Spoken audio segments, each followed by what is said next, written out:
Do you love Japanese food? We are making it easy, healthy, and fun right at home. I'm Yoshiko from Tokyo Flavors, New York Style, and with my partner Ian, Konnichiwa. We are bringing you bold Japanese flavors with a New York twist. Let's cook!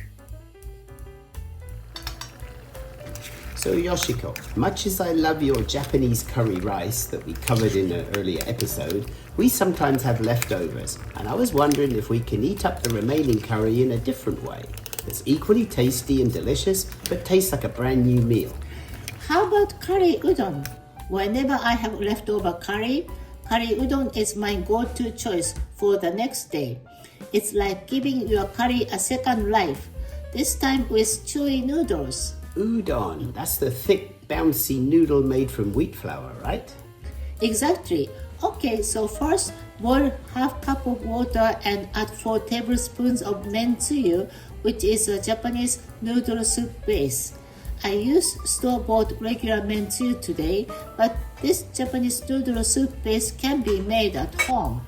And to do that, we mix 4 tablespoons of water, 1 tablespoon of soy sauce and mirin each in a small pot, and then break open a dashi packet and add 1/4 of the tasty dashi flakes to the pot and turn on the heat. And once it starts boiling, you turn off the heat and that's it, it's ready to use. And you add about 1.5 cups of the leftover curry, stirring nicely so everything blends smoothly. And what is this? Frozen udon. Frozen? Looks like thick white yarn. Why frozen? Because it reminds me of the curry udon I am familiar with at udon restaurants in Japan. Soft, chewy, and comforting. Dried udon noodles of course work too, and maybe it's easier to find. That's probably true. So what are the pros and cons of frozen udon and dried udon?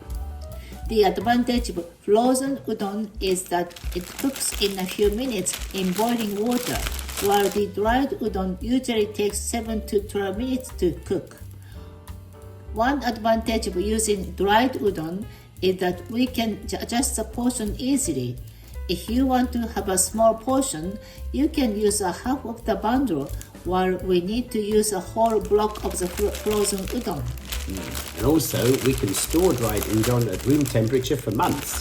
And, by the way, another downside to buying the frozen udon noodles is that you always have to race home with it from the store before it defrosts.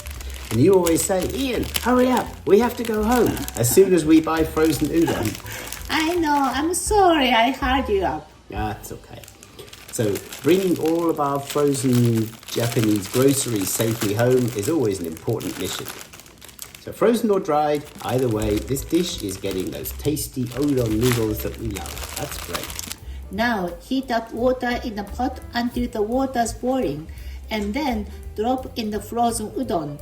Wait just 1 minute, then gently separate the noodles with chopsticks. Like each noodle is getting its own space in the spa tub. Yes, once they are fully separated, boil just 1 more minute. Then drain and add them quickly to the bubbling curry soup. Mix well and it's ready. That was so easy. Wow. I think from now on, I'll plan my curry leftovers just to make sure we get to enjoy this curry udon dish too. Yes, I always enjoy both curry rice and curry udon when I make curry. It's like a double reward for making the curry. Let's eat while it's hot. Itadakimasu! Love Japanese food? Let's make it easy at home. Hit subscribe, turn on notifications, and check out our website for more tips and recipes.